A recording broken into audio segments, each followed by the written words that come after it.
Selamat petang. Salam SOP. Okey, baik. Okey, sebelum apa-apa saya nak perkenalkan terima kasih banyak kepada sponsor studio kita hari ini, studio outdoor. Santai, relax, pemandangan pun cukup cantik ya. Baik.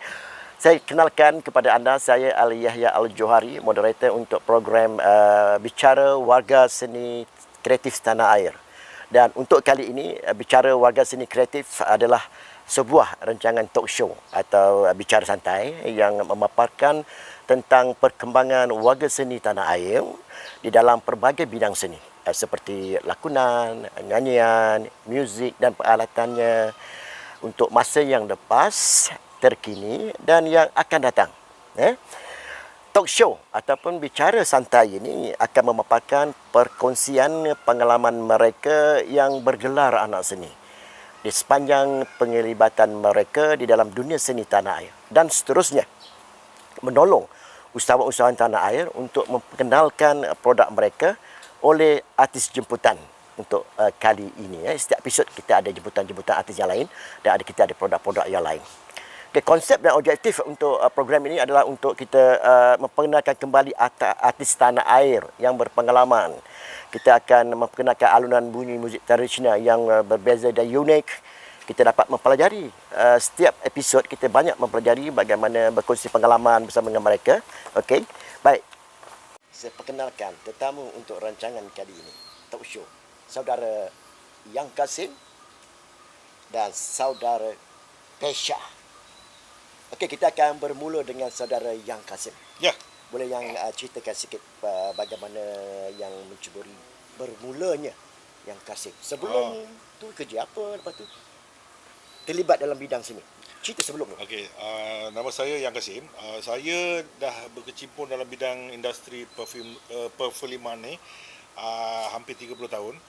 Dan saya bermulanya di sini, saya sebenarnya dulu tukang masak. Oh, chef. Ya, saya chef di sebuah restoran seafood di mana hampir daripada kecil lah. Saya sekolah, saya dah jadi tukang masak. Sambil-sambil belajar sekolah, saya bekerja di restoran mak saya sebagai tukang masak. Sebagai chef kat situ. Dan saya paling hebat sekali masakan saya yang tak boleh dilupai oleh orang ramai adalah mi hailam Chinese hailam. Daripada situ bergeraknya, saya mula berkecimpung pula dalam dunia industri perfilman. Di situlah saya mula naik perlahan-perlahan. Saya belajar macam-macam, dan sampai ke tahap ke hari inilah. Okey, siapa individu yang bawa yang ke alam syuting, ke alam? Okey, untuk mula-mula sekali lah yang apa ni mendesak saya untuk jadi seorang pelakon adalah seorang kawan saya lah. Nama dia Yusuf Muhammad. Yusuf Muhammad ni dia ni seorang guru di Nilai. Dia mula-mula berlakon ekstra dulu. So dia ajak saya, dia kata, brother Yang, kau boleh lah berlakon, pasal kau ada saiz apa semua kan. Jadi saya sahut cabaran dia, saya cubalah. Daripada situ dia yang memberi jalan kepada saya. Dan selepas itu ramailah yang yang pengarah-pengarah mula nampak bakat saya. Dan ramai jugalah pengarah-pengarah yang seperti yang betul-betul daripada awal macam Zainal TJ, arwah Zainal TJ, Tia Jeffrey, Datuk Tia Jeffrey, saudara arwah juga, arwah YK, Yusuf Rana, dan Yusuf Aslam lah, Datuk Yusuf Aslam. Pasal tu banyak filem saya berlakon dalam filem-filem Yusuf Aslam selepas itu. No wonder lah orang kata yang. Okey. Jadi apabila yang dah terlibat dalam bidang lakonan tu, macam mana pula tiba-tiba boleh terlibat dengan stunt? Ada dengar kata yang stunt? Ya, benar-benar. Bila saya dah belajar sampai tahap saya dah rasa macam dah capai satu peringkat di mana saya dah boleh berlakon, dan peringkat yang saya berlakon sebagai pelakon ni pun dah sampai tahap international. Saya dah mula ke filem-filem luar seperti filem Tamil di India, Hong Kong, Hollywood, dan juga satu filem Jepun lah. Di situ saya nampak macam kebolehan ataupun apa yang saya berlakon ni semua melibatkan aktiviti-aktiviti yang agak kasar. Macam fighting, bergaduh, lompat sana lompat sini kan. Dekat situ saya nampak saya berkebolehan untuk buat benda-benda tu. Sejak itu saya mula apa ni? Buatlah satu apa macam Eksperimen macam uji kaji sendiri. Saya uji diri saya sendiri. Dan kemampuan saya dalam bidang ni pun dah lama, jadi saya faham apa itu aksi. Jadi aksi ni untuk filem memerlukan betul-betul satu mekanisme dalam bentuk stunt untuk menampakkan filem itu lebih cantik dan realistik. Jadi saya mula belajar, saya pergi belajar luar negara, saya pergi belajar dekat setiap sifu-sifu apa ni martial art dan juga action director. Dekat situ saya mula bekerja di belakang tabir lah sebagai stunt coordinator, stunt director, apa ni stuntman. Macam saya ni saya buat sendirilah pasal saya ni jarang orang Malaysia ni ada besar-besar saya kan. Big size. Dan apa ni segala apa yang diperlukan dalam bentuk filem kan, dalam filem apa yang diperlukan, letupan kan, apa stuntman, rigging apa. Jadi saya belajar semua tu. Sekarang ni saya jadi seorang apa ni orang kata orang yang supply apa saja filem-filem yang memerlukan aksi-aksi tersebut lah. Stunt driver nak kereta terbalik ke apa, itu boleh jumpa saya. Sekarang itulah kerja saya di belakang tabir. Jangan lupa bagi producer yang dekat luar sana, kalau ingin perkhidmatan pyro, boleh jumpa dengan saudara Yang Kasim. Ramai yang tak tahu pyro tu apa. Ceritakan pasal pyro ni. Pyro tu dia berkaitan dengan bahan-bahan kesan efek untuk sebuah filem, saudara. Sama ada letupan, sama ada lompatan, sama ada kebakaran dan sebagainya. Itulah dalam dunia filem kami panggil dia pyro. Okey ya? Ya, betul. Itu pengalaman Yang Kasim seketika. Nanti kita akan kongsi balik yang. Okey, sekarang yang kita kembali, kita terus pula kepada saudara kita, saudara Pisha. Saudara Pisha, selamat datang ke rancangan talk show saya. Boleh Pisha kenalkan dulu siapa Pisha dalam bidang industri kita, bermula dan seterusnya mula-mula terlibat, sebelum sebagai apa dan kemudian macam boleh terlibat. Saya Pisha Muhammad. Saya mula berkecimpung dalam bidang industri perfilman lah kan. Sebelum tu masa saya habis sekolah, saya pernah buat kerja-kerja sambilan lah. Kemudian saya masuk kat UiTM. So selesai je UiTM tu, saya mula bekerja di KL sebagai DJ. DJ di sebuah kelab lah. Lepas tu banyak kerja lagi lah. Dan kemudian saya kenal dengan satu kawan. Masa tu kami dipanggil sebab dia pernah buat extra. Jadi saya pun mula sebagai extra kan, pelakon sebagai extra, lalu lalang. First time ni. Masa tu ingat lagi menggigil juga. Lepas tu kemudian saya makin lama tu meningkat sehingga kan saya dah berlakon watak utama dalam telemovie dan pernah jadi pengacara. Dan selepas tu saya sebagai resident artis untuk MIG. David Teo. Tapi pada waktu tu kemudian saya minat pula bila saya tengok belakang tabir. Kan? Tapi ni kerja dia agak heavy tapi dia membuat kita rasa macam satu karya yang baru, karya lain lah selain daripada karyawan sebagai artis kan. Kemudian saya pun berkecimpung sebagai start mula di belakang tabir sebagai pembantu produksi, iaitu production manager punya assistant production manager PM. Dan kemudian saya naik sebagai PM, and then saya pernah buat prop master juga. Dan sekarang ni sebagai dan saya naik sebagai assistant director. Alhamdulillah. So alhamdulillah saya sebagai assistant director agak lebih daripada 10 tahun juga lah. Saya pernah ikut Adu Saleha. Saya pernah ikut beberapa filem sebagai filem Nak Jantan di bawah arahan Faizul. And then third assistant director untuk filem Don Syarohan. Yang kedua. Yang pertama saya sebagai assistant director yang keempat. Ini yang kedua. Dan sekarang saya dah baru terlibat sebagai director lah. Alhamdulillah. Alhamdulillah. Dan juga saya pernah jugalah sekali dengan Encik Yang Kasim kita ni, kami pergi belajar stunt. Okey. Termasuk Kos jangka pendek. Kos dia Bukan bajet. dia 3 bukan bulan tu. 3 bulan jugalah. Dia 3 bulan. pendek. Dia basic, Kos short intermediate dengan advance lah. Okey. Jadi kami banyak kos yang kami belajar. Selain daripada action tu, dia orang ajar juga cara-cara macam action directing kan. Selain daripada lompat bakar apa semua. Jadi so far itu satu pengalaman yang sangat berharga lah, sebab sangat satu pengalaman yang baru untuk kami. Macam Yang Kasim dia dah lama, tapi ini kira kita dapat bekerjasama dengan orang-orang yang sangat berpengalaman dalam industri filem Hollywood. Jadi tenaga pelajar kami banyak datang daripada yang pernah berpengalaman dalam kerja-kerja industri filem di Hollywood. Okey, baik Fisha. Okey, Yang Kasim. Sebelum kita nak teruskan perbincangan kita, saya ingin perkenalkan kepada anda, kita ada sponsor produk yang kita, Fisha. Kita ada sponsor produk tongkat ginseng tongkat Ali. Dan juga ini untuk lelaki, Dan kita ada juga produk untuk perempuan, kopi ginseng manja kani. Ya. Ini produk untuk program kita kali ini. Terima kasih kepada penaja kita, alhamdulillah. Okey. Dan sebelum kita take the break, untuk commercial break, soalan Yang Kasim dan juga soalan Fisha, kita kembali kepada Yang Kasim.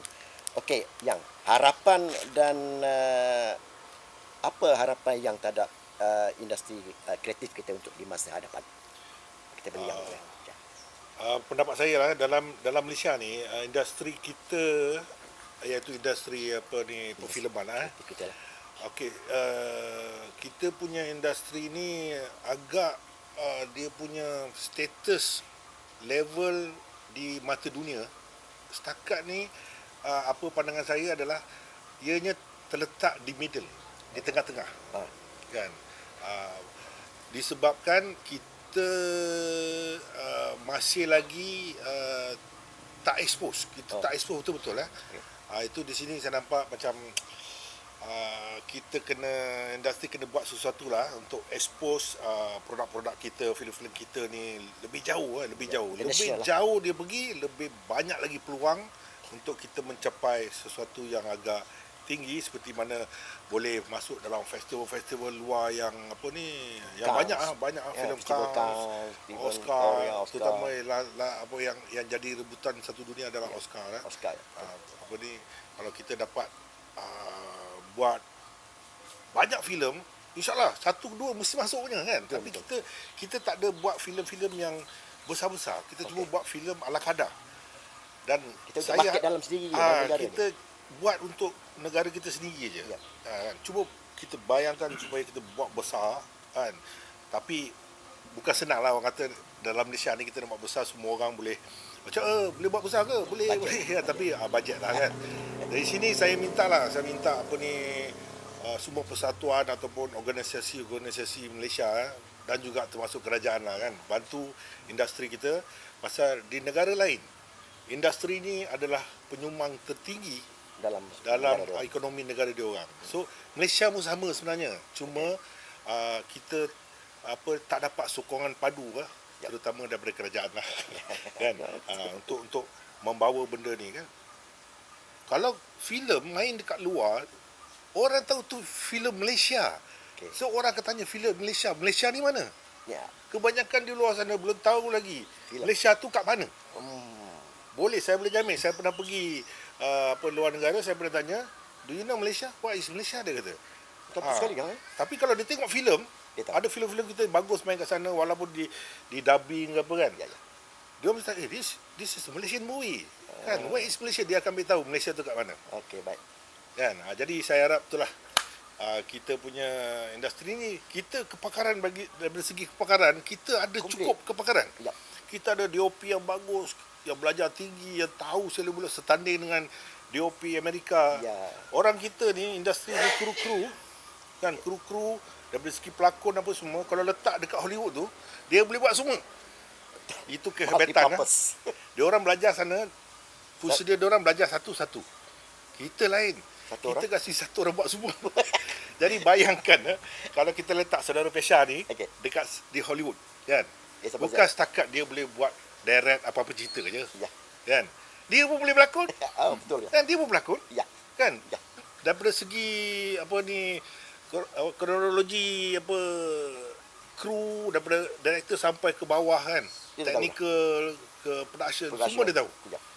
Jadi hebat tak orang Malaysia sebenarnya. Okey yang. Okey kita akan sambung lagi yang lepas ini sebab lepas komersial break kita ada lagi isu panas. Tapi sebelum tu pandangan Pisha pula tadi. Berkaitan dengan terhadap industri kreatif kita untuk masa hadapan. Okeylah, saya setuju dengan Mr. Yang kita. Ya, banyak benda yang sebenarnya yang orang kita ni kita boleh buat. Cuma mungkin daripada segi kekangan peluang dan juga bajet. Kalau saya pernah bekerja dengan Filipin dengan Indonesia. Okey, dia orang bila datang sini dia orang terkejut. Tengok kita ni kru. Dia kata ramai ni je. Kan? Dia kata biar betul ni. Betul lah. Jadi ibarat macam kalau kita panggil director Hollywood datang ke Malaysia macam Michael Bay. Okay, I give you 1 million ringgit Malaysia. Buat satu filem. Hasilnya mungkin dia pun balik. Dia tak mampu buat. Dia tak buat. Gaji dia pun lebih daripada betul. Jadi sebab kita naturally orang-orang Malaysia ni dia punya kreativiti dia tinggi. Tengok macam contohnya James Wong. Ya, dia nak pergi ke sana. Memang kita punya kreativiti kita ni tinggi. Cuma kita ni peluang kita kurang. Jadi ada juga sekarang ni beberapa producer yang cuba untuk membuat satu filem yang kualiti. Ya bagus satu kan. Memang bagus. Sebab yang industri filem ni sebenarnya kalau setengah-setengah negara luar macam India, China kan. Dia menggunakan industri filem sebagai satu faktor untuk tarik ekonomi masuk ke negara. Itu salah satu dia orang nak ceritakan macam mana keadaan di negara diorang. Tapi diorang bagi dalam bentuk yang menarik lah. Melalui filem. Ya, platform filem. Kalau kita buat contoh, kalau satu orang, contohlah macam berada yang biasa kita naikkan dia produk satu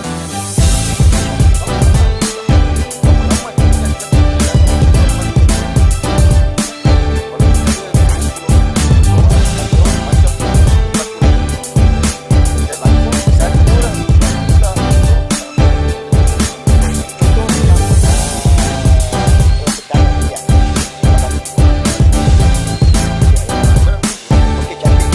Nampaknya makin lama makin panas.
selamat bertemu kembali saudara. Kita dah masuk segmen yang terakhir. Alright.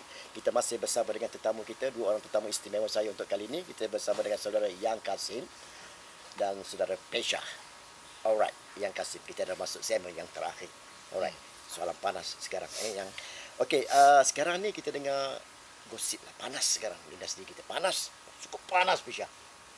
Panas yang berkaitan dengan Finas dan dengan persatuan kita. Kita ada persatuan Perfilma, FTN dan juga persatuan seniman. So sekarang ni nampak dalam bergolak. Jawab-menjawab. So minta pandangan Yang Kasim dulu. Kita minta pandangan Yang Kasim. Silakan Yang. Okey, dalam hal ini kita tahu seluruh negara kita telah tergempar dengan hal yang berlaku antara Finas dan juga persatuan perfilman dalam Malaysia ni lah. Di sini saya agak kecewa lah berlakunya benda ni, dan saya tahu apa yang berlaku ni adalah benda-benda yang masing-masing ingin industri kita maju ke depan. Ya, dia nak maju ke depan tu. Jadi dia orang berbalah ni pun semua bersebab. Tapi cara perbalahan tu telah diviralkan dan jadi orang ramai netizen yang dapat tahu hal ni kan akan pandang serong lah kan. Sebenarnya Allah akan nampak macam what is this man? Kan? Tapi sebenarnya benda tu tak adalah seperti yang disangkakan. Kan? Apa yang berlaku ni adalah untuk menaikkan nama industri kita di mata dunia yang lebih besar. Jadi diorang berbalah untuk kebaikan. Dua-dua belah pihak ni, persatuan dan juga Fina ni berbalah macam anak dengan bapak lah. Dia berbalah, dia nak dapatkan satu solution yang bagus. Jadi itu perkara biasa kan. Itu perkara biasa. Cuma telah jadi ada segelintir-segelintir yang dah mula berkeras. Kan, berkeras. Dan berkeras tu pula diviralkan dalam sosial media. Kan, jadi netizen nampak, so kuasa netizen pula lah bersuara padahal dia tak tahu apa-apa kan. Betul ya. Dia tak tahu apa yang berlaku. Tak tahu apa-apa. Jadi dia nampak industri ni teruk sangat ke? Kan sampai macam ni. Apa Finas buat, apa persatuan buat? Tak boleh kerjasama ke? Tak boleh kerjasama ke? Sebenarnya mereka bekerjasama.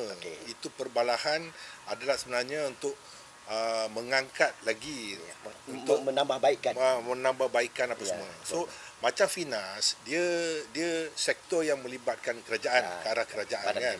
Persatuan is lebih kurang macam swasta NGO. So pergerakan dia ni masing-masing ada prosedur dia masing-masing kan. Macam Finas, dia kena melalui proses dia untuk naik ke atas, untuk dapatkan keputusan ke apa, mereka harus melalui proses-proses kerajaan punya proses lah. Di situ kita tahu semua pergerakan tu mungkin agak lambat. Kan, pasal benda tu melibatkan kerajaan kan, jadi kita kena ikut prosedur dia. Step by step lah. Macam persatuan pula. Persatuan ni direct. So kau boleh direct dengan persatuan tu. So persatuan boleh direct dengan Finas. Kan? Jadi persatuan bila direct dengan Finas, dia untuk mendapatkan satu keputusan tu kan, itulah kerja Finas untuk memberi keputusan yang cepat kan. Tapi itulah kemampuan Finas untuk mencari sesuatu jawapan yang tepat. Diorang kena kaji betul-betul. Kena melalui proses peringkat ni baru dia boleh bagi satu jawapan yang tepat. Pasal kalau di pihak Finas melakukan kesilapan itu adalah satu kesilapan yang diorang akan dikaitkan.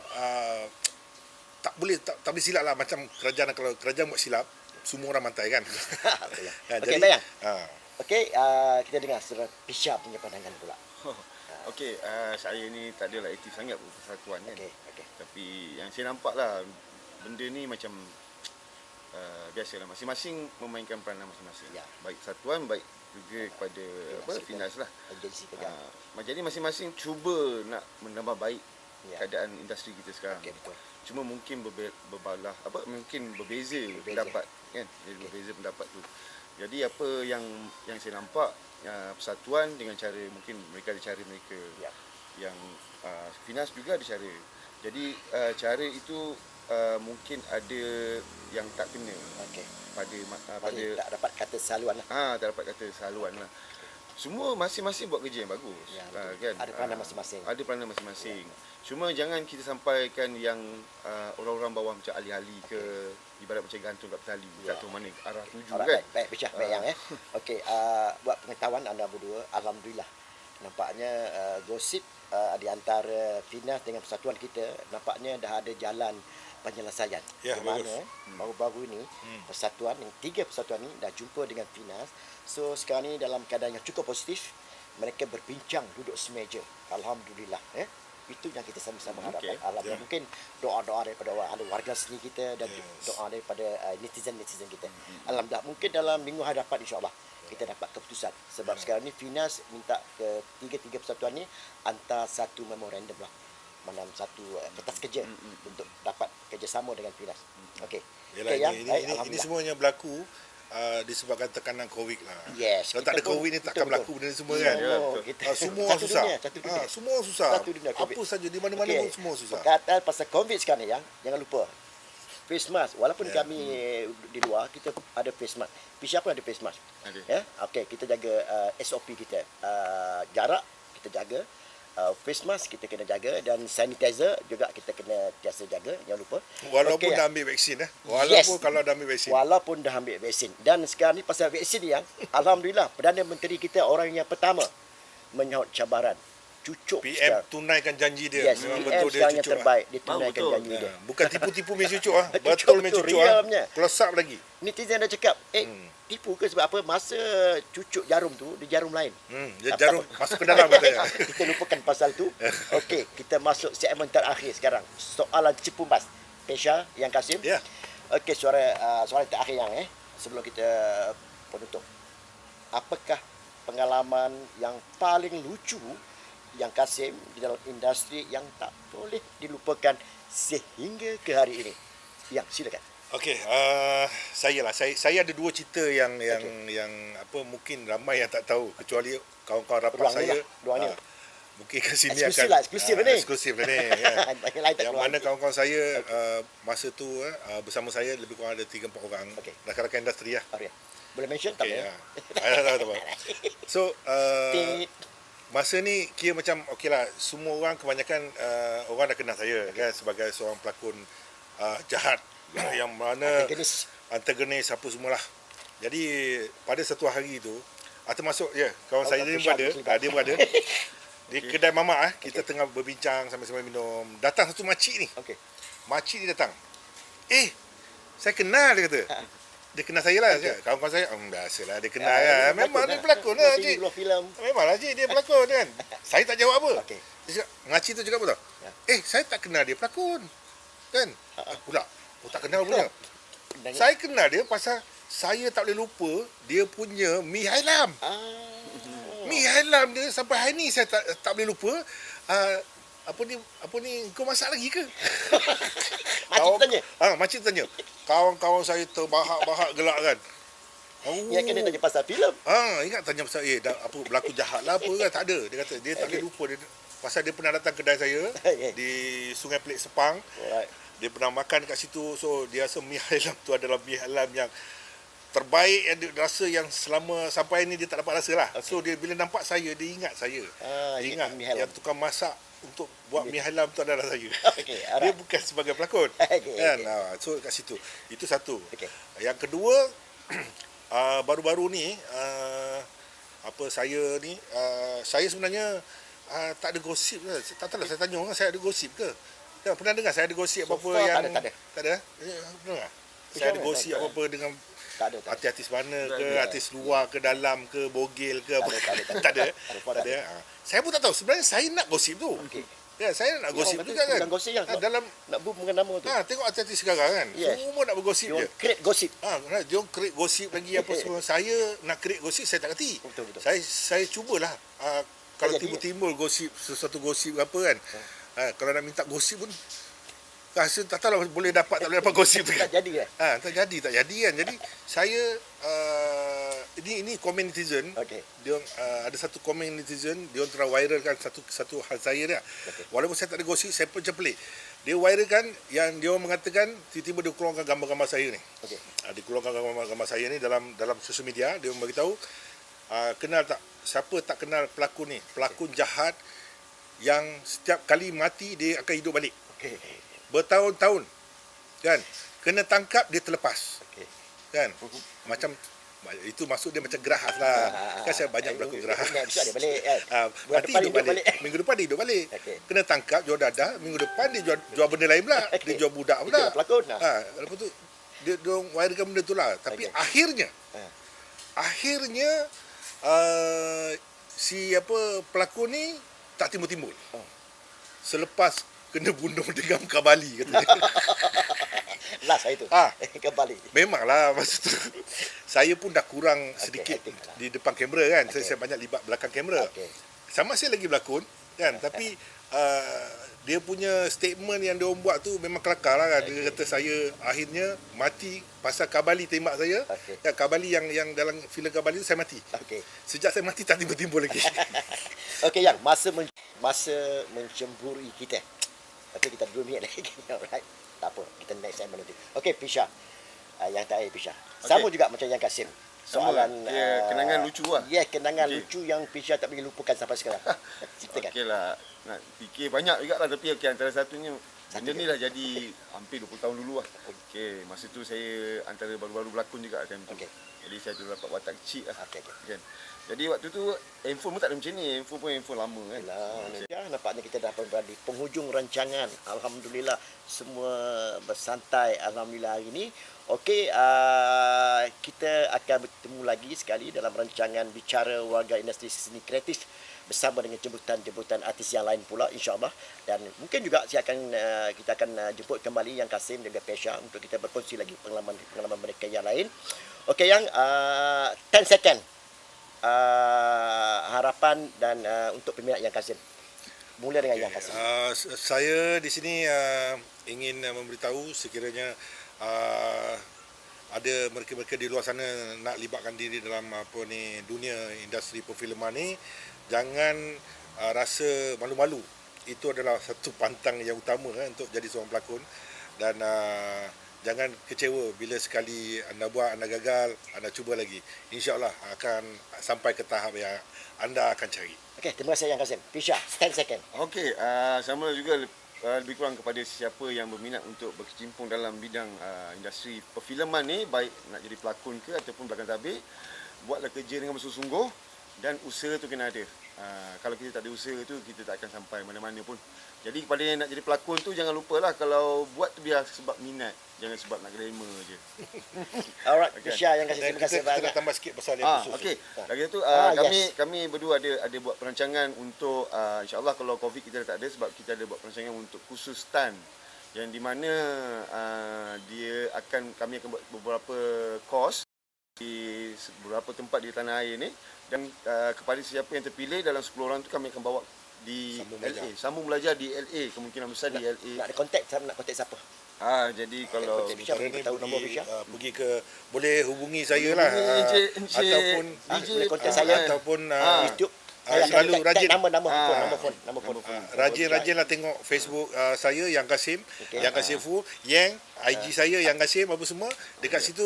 Bila masa dah sampai kita akan update. Jadi kamu akan tahu khusus tu bila akan mula apa semua. Alright. Terima kasih banyak. Alhamdulillah, terima kasih banyak. Okey, kita akan berjumpa lagi di episod yang akan datang. Dengan itu, saya Al-Yahya Al-Johari mengucapkan jutaan terima kasih kepada yang menonton siri kami dalam rancangan Bicara Warga Seni Kreatif Tanah Air kita. Alhamdulillah, semua dah selesai. Walaupun orang kata warga seni dengan Finas ada berkeceramuk, tapi Alhamdulillah ada penyelesaian. Dan kita akan jumpa di lain kali. InsyaAllah kita berjumpa.